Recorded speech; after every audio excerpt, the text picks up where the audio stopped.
Welcome everyone. My name is Tanya Knowles. I'm going to be your MC for the next 2 days for Blockchain Africa. This is the 6th year that this event is taking place. Over the next 2 days, we have an incredible lineup of speakers. We're covering everything in this space, be it from digital identity to procurement to healthcare projects, projects for social good. We've got some great keynote speakers. We'll be touching on issues around the 4IR principles. So I think you're in for a very exciting lineup. Okay, I'm going to introduce our first speaker. It's Richard. Richard, please come up on stage. So you will notice from the program that Charles Hoskinson was supposed to speak today. Unfortunately, he cancelled as a result of the virus. And Richard has stepped in at very last minute, and I sincerely want to thank him for stepping in to speak and take over the slot. Richard is a seasoned person in the space. He's the founder of Altcoin Trader. I think many of us in the industry know him very, very well. It was set up in 2014 really to bring crypto to the South African investor community. So please welcome Richard as our first speaker for the morning. Thanks very much, Tanya. I'm absolutely fascinated by alternative financial systems. That's the type of thing that gets me up in the morning. And whenever I'm in front of a crowd like this, one of the things that I really am very inquisitive about is how many people actually own crypto. Now, I know this is a blockchain conference, so that should be an obvious answer. But very quickly, just to satisfy my curiosity, I'm going to ask everyone who has owned or currently owns crypto to quickly raise their hand. Okay. Now, I've done that many times, and it's quite clear from the response that adoption is just growing and growing.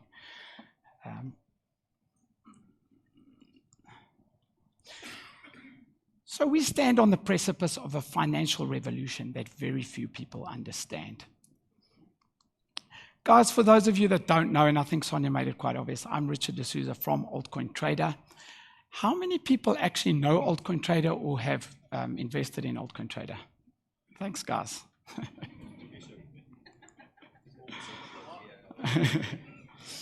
So, decentralized finance, or DeFi as we know it, has the potential to change the financial landscape, but we need to start adopting it.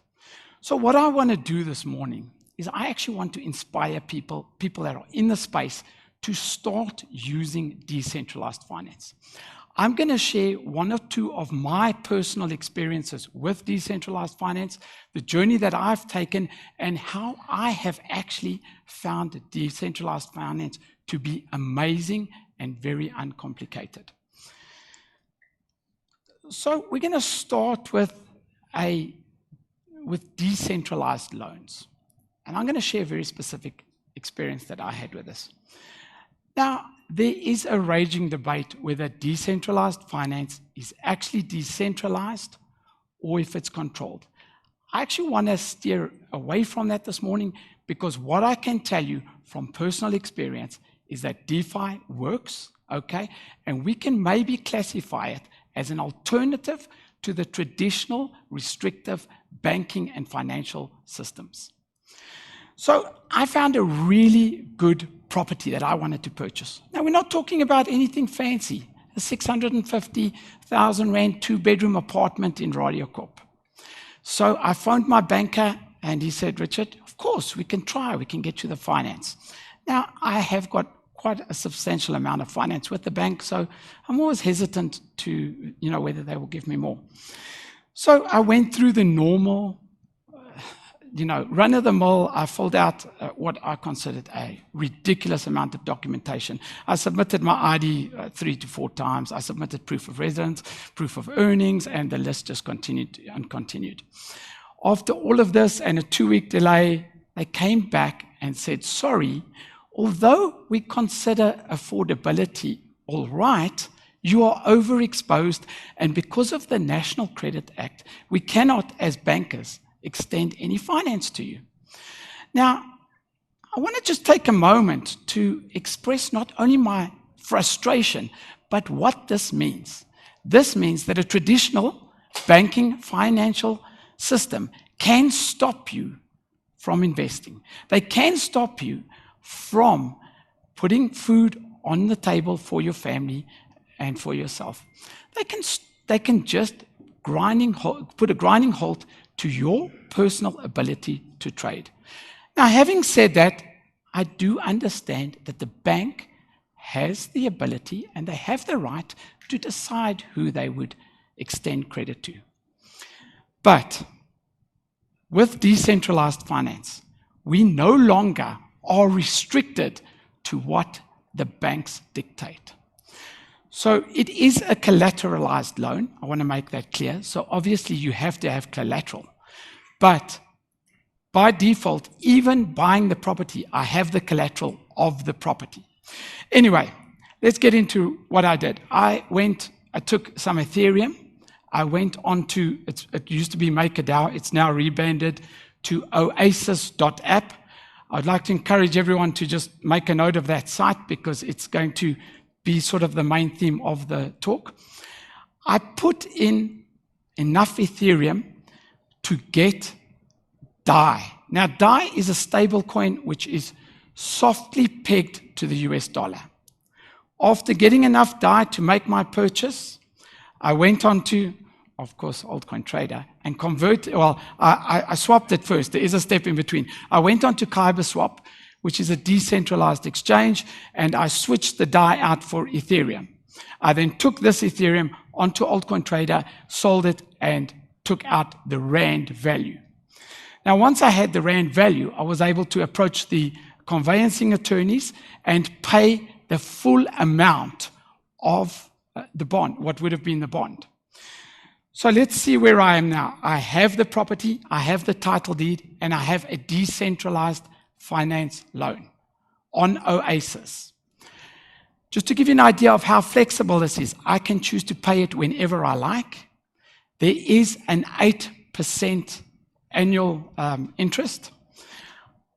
Now, here's where a couple of things absolutely blow my mind. I don't have to ever pay that loan. If Ethereum price drops really low, I can abandon it, and I still own the property.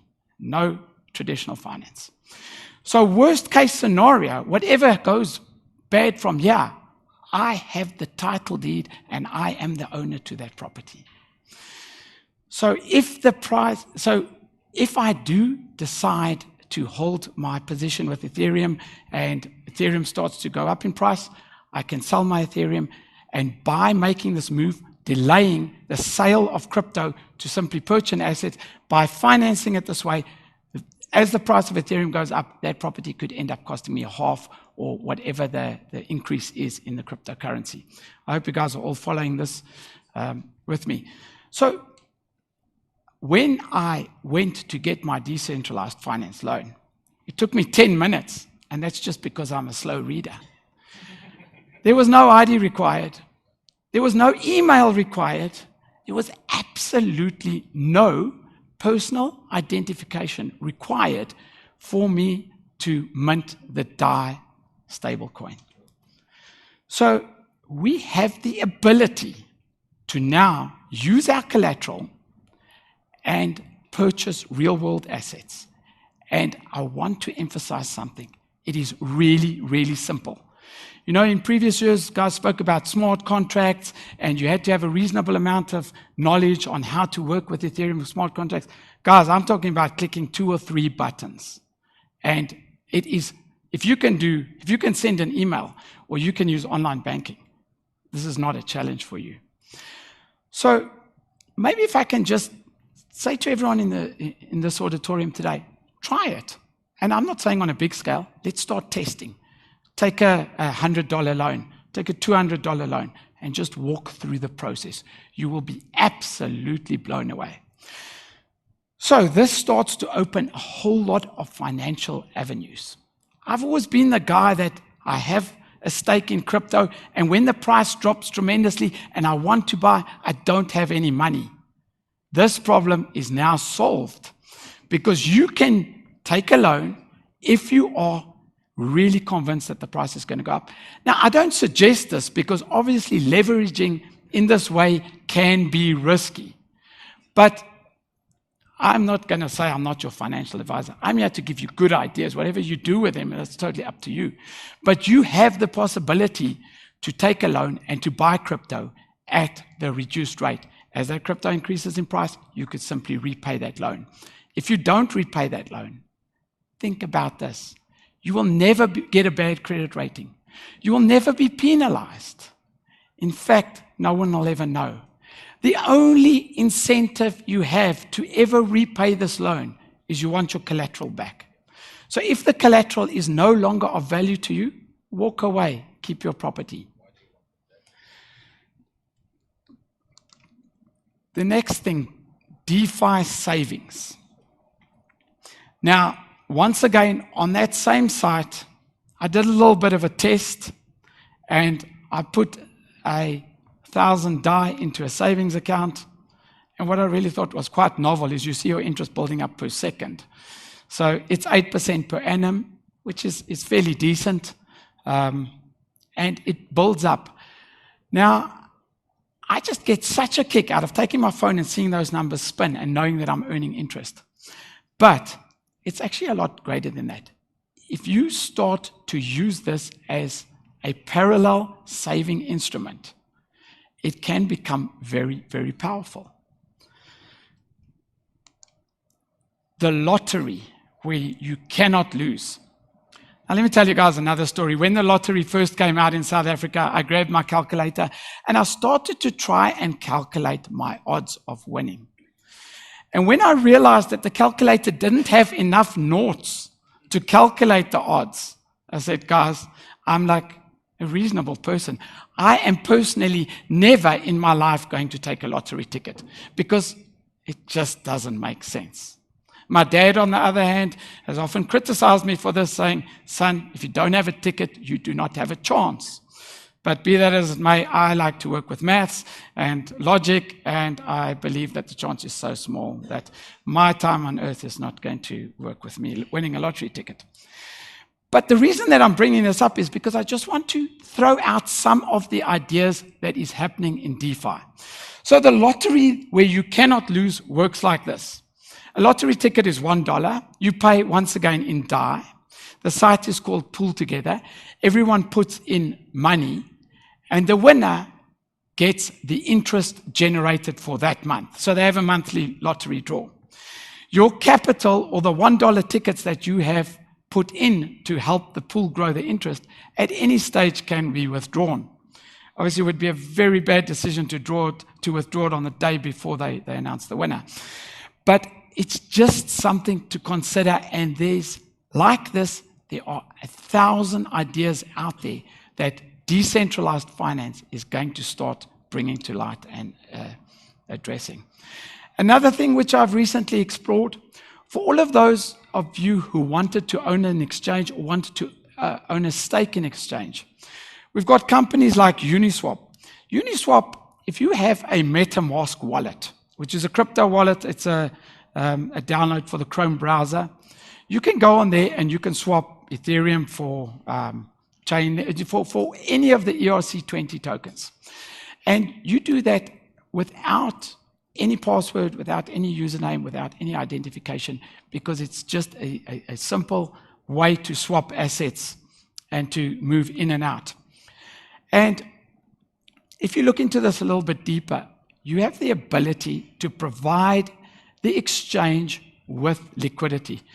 In other words, you might give them X amount of Ethereum and X amount of Maker coin, and you will then proportion it to the rest of the people that have provided liquidity for Uniswap on that specific trading pair.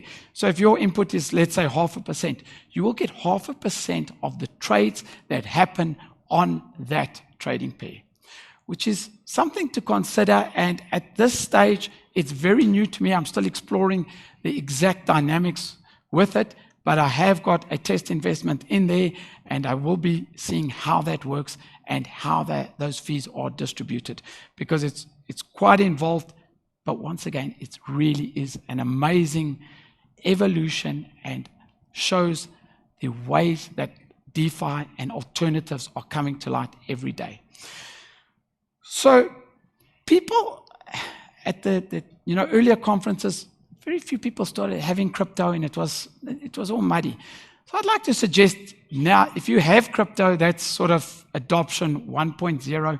If you start working with decentralized finance and start meddling and taking small loans and getting involved, we could say that's adoption 2.0. And I think if we are going to try and drive this industry forward, we need to all play a small role and maybe start working with these things. It is not technical. Those days are over. It is simple. If you can read and click a button, you can get involved.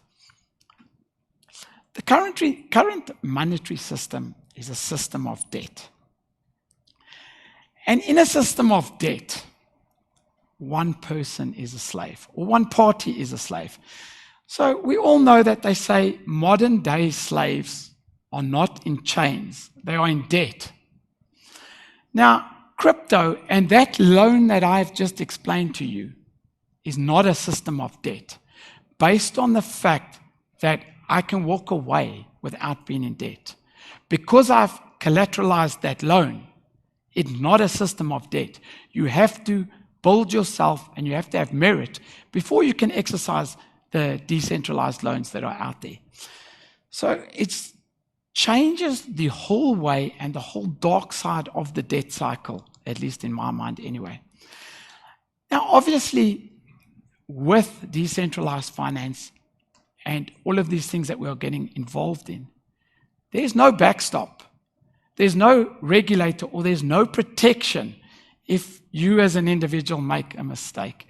And that is very important because current regulators and will always say, but how do we protect the consumer?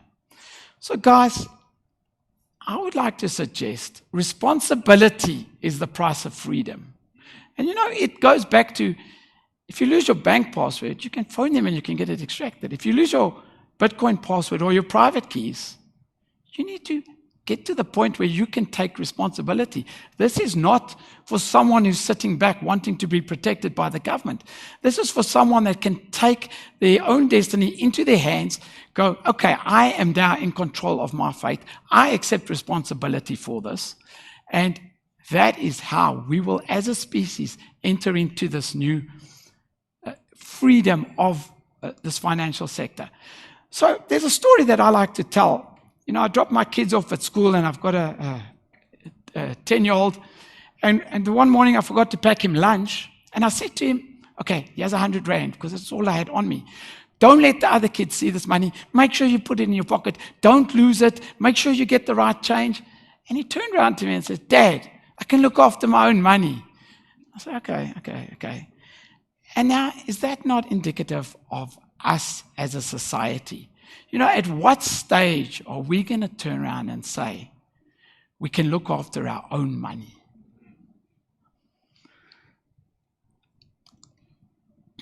In conclusion, guys, if you thought I was not going to do this, of course I'm going to. I do have a YouTube channel where we go into depth with how to take loans and how to actually do the practical thing. I mean, it's very easy to discuss the theory and say, go take a loan, blah, blah, blah. But sometimes you just need a tutorial video or you need someone to take you by the hand and actually say, okay, here's where you go. Here's the pitfalls. Here's a couple of things to look out for. So for those of you that are interested, it's RADS Act. You know, I'm taking a free cheap shot to get some subscribers, but who wouldn't? They got hold of me at last minute, so we'll see if that happens again. So guys, if you do want to look into this in a little bit more detail, follow me on YouTube. I put out content on a weekly basis. And I'm going to leave it at that. I want it to be short, punchy, and just get this message across in a clear way. Thank you very much.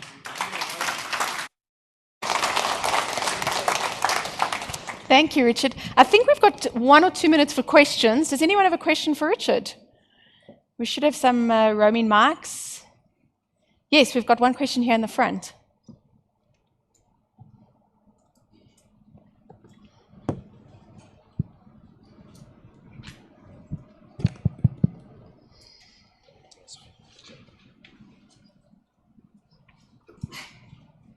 Morning, Richard. Good morning. My name is Karabo. I am an investor in your platform. Thanks very much. My question is with the recent move by local banks to step away from the on-ramps into your platforms.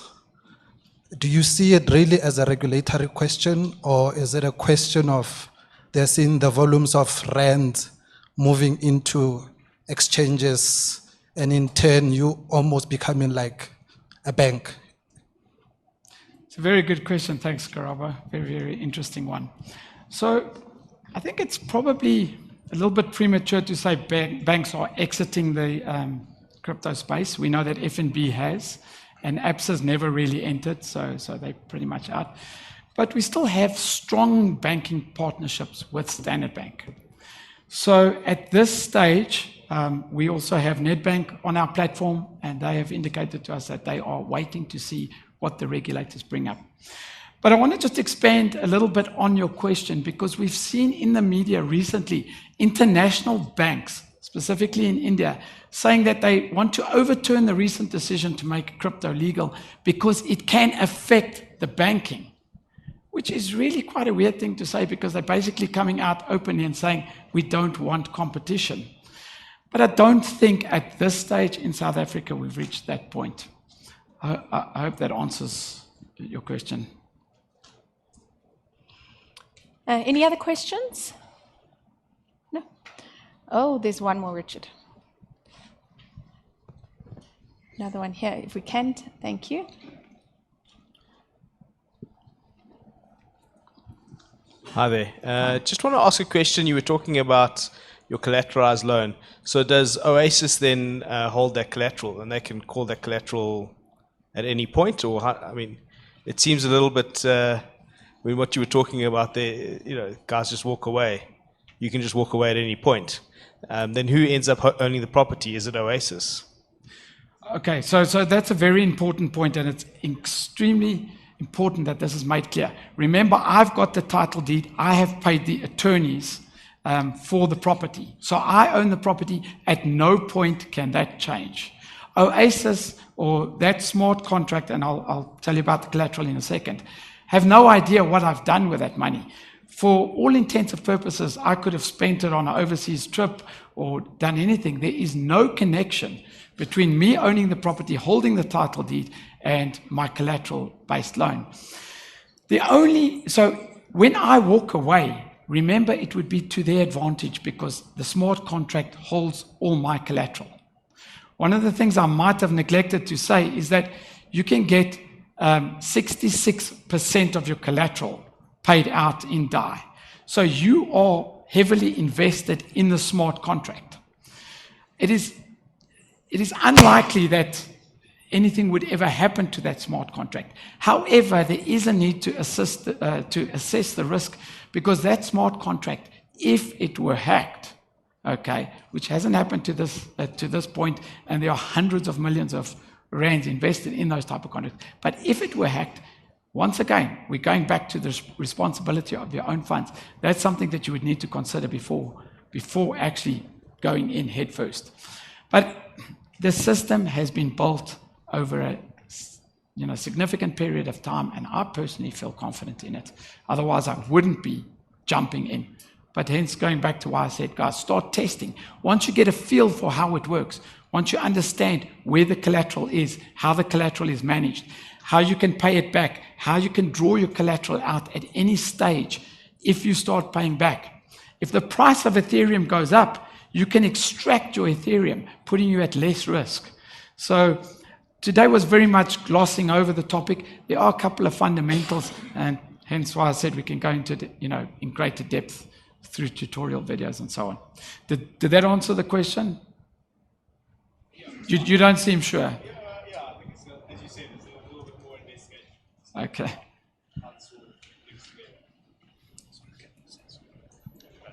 Okay. Great, Richard, thank you very much. Thanks very much.